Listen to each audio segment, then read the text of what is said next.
Para ir a luz tá bom.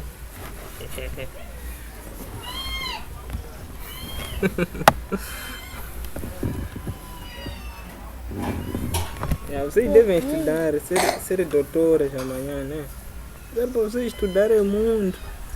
Eu também estou a estudar, estou a lutar para ficar bem, construir minha casa.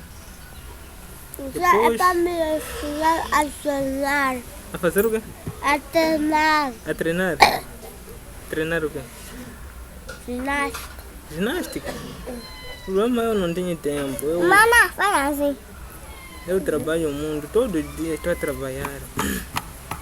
Estou a estudar, estou a trabalhar.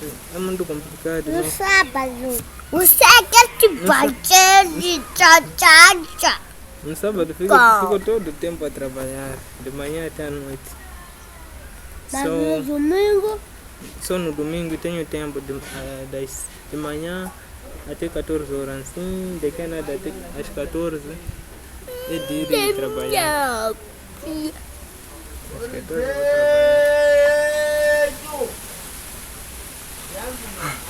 Deixa eu carregar. Deixa lá.